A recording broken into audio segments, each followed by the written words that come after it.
Glad you're all here today. This is our first attempt at doing what we call an egg mobile.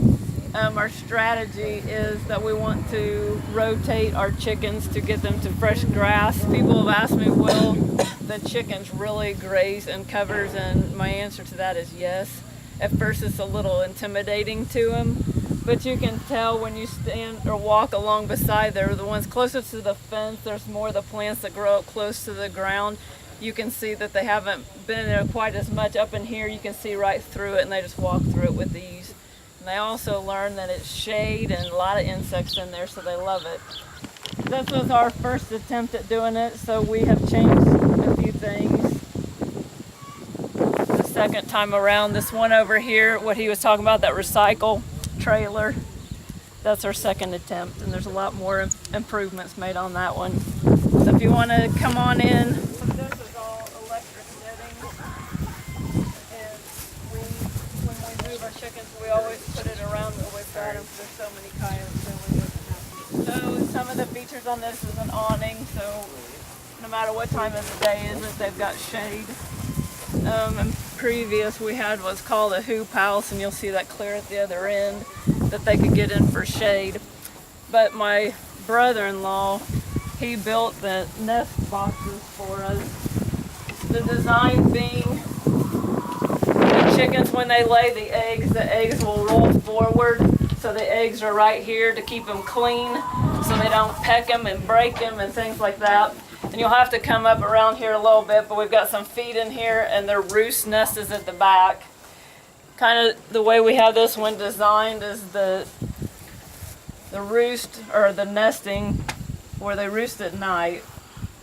We can open the trailer and clean it out to keep it clean. And also this floor, we gutted it so that the manure and stuff will all go down to the ground and not be so stinky and things like that. So you can walk on through there walking it.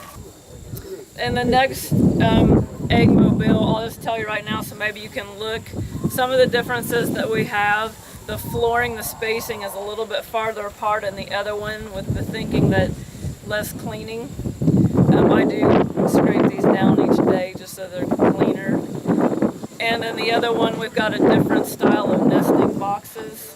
They're stainless steel, but the same concept. But instead of individual nesting boxes, they're like a community box that 7 of them can get in at one time. But the same concept, when they lay the egg rolls forward, and we've got the leghorns in that one, and they lay white eggs. And it's more of an open, they walk in and walk out. It's kind of like the Ramada Inn, and this is a Super 8.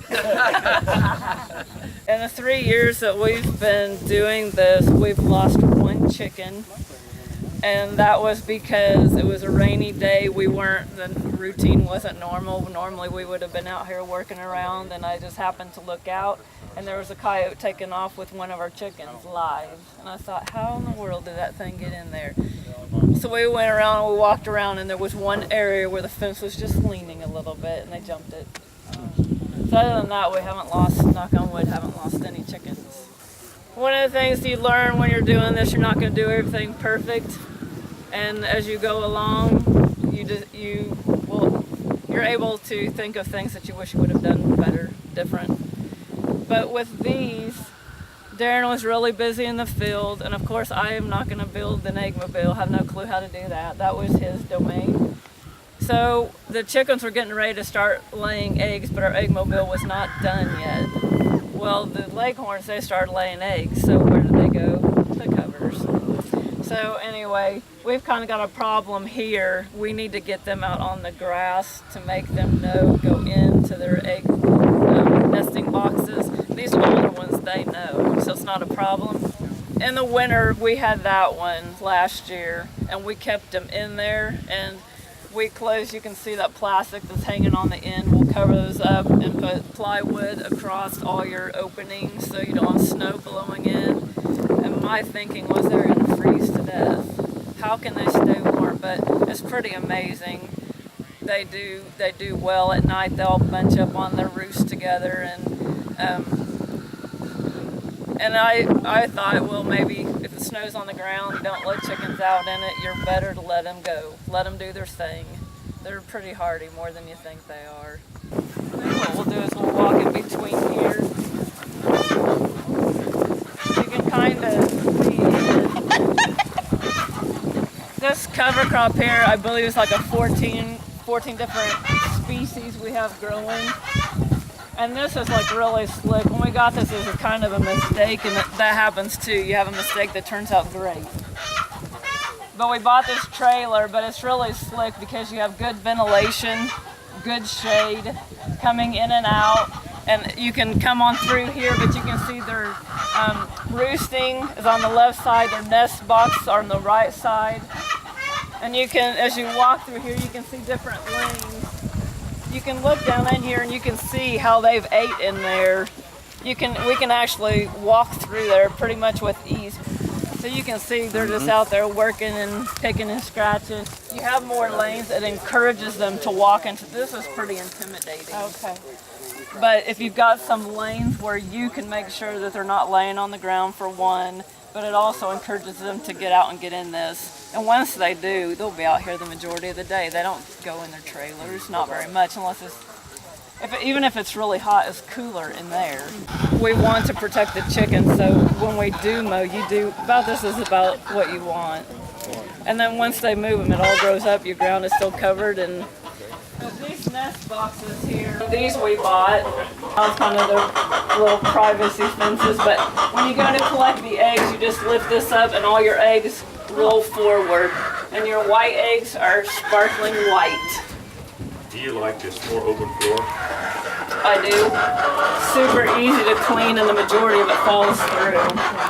The worst of it is right here underneath the roosts, which makes sense, but I just clean it each day so it doesn't stink so bad and it's not so unsightly as well. So this group we're still working with to get them to lay where they need to. But then at night I'll just put these up like that so they can't go in there and they go where they need to roost. And they're doing real well. I've got waters in here. I have their oyster shells in here. For this group, everything's inside, so if it rains, no big deal. And their feed is here, their trough there is on the ground, so it's good. Their shade is right underneath of them, or in the covers. With this group, I find 75% of the time, they're in the covers. How do we move them? I don't let them out in the morning, keep them. I close them at night. That one I do, I shut the door so they're protected. If something was to get in, chances of getting them are pretty slim because they're all up on their roost so they can't reach feet and the door's closed. But we'll move that to where we want and then we'll set the netting up and let them out. Piece of cake. With this one, it's basically the same thing. I was putting this up each night until the cable broke. But we'll have to get that fixed before winter comes, and I'll just shut it up at night and probably just open up this side door here. So there's actually two entrances to this trailer. We've got netting here so we don't have owls or hawks or anything flying in to get them, because they see all the open windows. We're thinking that this will be pretty nice in the winter time because these just close. So we'll just have them all closed. It'll be a lot more tighter even than that trailer over there. Putting netting up in this is not easy, but that's why we mow lanes. So it's how we set up our paddocks for our sheep. Our sheep are going to be shy. We were hoping we could get them up here. But this is where they've grazed. We've had them in here since Friday, and look how much they've ate. It's unbelievable. And it looked like this. Wow. So they eat a lot. And I was joking with my husband, I was like, do they ever sleep? They love it. And it was kind of funny. 3 years ago when we started with sheep, neither one of us had ever had any sheep, didn't know anything about sheep. So it was a fun ride. But the people we bought them from, that's all they do. They raise Katahdin sheep. And they were curious. They had pasture area that they would rotate their sheep on, and they asked what we were going to put ours in. And we said, well, we were going to put them in covers, and they were curious of how high do your covers get. Well, we knew that, this is still growing. Usually about the height of your corn is how tall it can get, depending on how long it is before you get your animals in it too. There's a lot of factors that go into it, but they kind of wrinkled their nose and they said, sheep don't like to go into things past their head. And on our way home, we're like, what are we going to do? Darren's like, well, we're putting them in the covers because that's what we've got. You know, and at first, same thing, they were kind of intimidated. But once they got the taste of it and they saw what all was in here, sunflowers are their favorite. When you first move them, you'll hear a lot of bang because they're trying to find each other because they can't see each other. But they love it. So what our thought, we were hoping maybe later today they'll get brave enough to come up here, but we usually don't mow lanes in for them. We just mow our perimeter. And we usually try to run 4 fences, try to make it square, but you'll find it's hard because your field isn't perfectly square. So you just kind of have to go with it. But other than that, with the sheep, we do our perimeters, put your fence up. Notice your fences are different. These are not as high, your squares are wider. But you know, what we're trying to protect them from is coyote. And you know, so the fences are different. I move the sheep by myself, so this fence is a lot easier. The chicken netting is harder for me because it's heavier. It's a lot taller. It's more cumbersome. It's all I can do to do one fence by myself. It works better if you have 2 people, but sheep I can handle by myself. Waters, people have asked me, how do you get your water out here? Depending on where we are right now, the setup for today for you guys, it looks great because we're close to the house, and it is great. But it won't last very long because we got to keep moving them. Another reason why we set up our chickens the way we did, because this is our thinking. We want to get our sheep in first, then move our chickens here. They still have some shade for a chicken, but look what they've got to scratch in. It would be wonderful for them. So that's what our thinking is, get the sheep to eat this, and we'll get to moving. Our chickens will follow our sheep. People will ask me, what do you do with your water? We have a 300-gallon tank that we fill up. We put on a pallet on a sky track, and we'll take it to our location and fill it up. In the wintertime, we usually try to think ahead, get them working closer to a building, to our house, and we have a heater, which is slick, saves you a lot of time, a lot of effort. Do we have problems with parasites with our sheep? Where they're moving The diatomaceous earth is actually, we have mineral and kelp are the 2 things that we put, and they can just eat it as they want. One thing you'll find, like in the winter months, this is lush and green. Once we get our first heavy frost, this all turns brown. They can still eat it, but it's not, they don't like it as well. They still would prefer it over hay. But sometimes it depends what the weather's like. If it's snowing so bad, we're not going to be moving paddocks. If your ground is frozen, you're not going to be moving this either. But you can put hay out there, and it depends what they're eating. It's all free, so they can eat it when they want. I was really amazed how much I like turkeys. They are so personable. They're almost like a dog. When they hear you talking, they come out and run out and they want to see what you're doing, and they're very, very sociable. A lot of fun. We'll take these to November. Last year was our first year to raise them. These are broad-breasted whites and bronze-breasted whites. They usually get between 17 to 25 pounds, give or take. Last year we took ours to 20 weeks, and our poundage weight were probably 17 to, I think we had a few get up to 30 pounds. And we also had, last year we had heritage breed. They're a lighter chicken. You have more brown meat on them, but they like to fly. They know they can fly. And it was almost a rodeo morning and night here because we had some flying to our house and flying to the top of the machine shed and the grain bins. And so the thing over there that has the wood, it's actually to put your panels on. Darren came up with that idea, and it worked beautifully because just so they could get up and roost on something. Now for these, what we're going to do when they get older, we just have a flatbed trailer. That's perfect for them.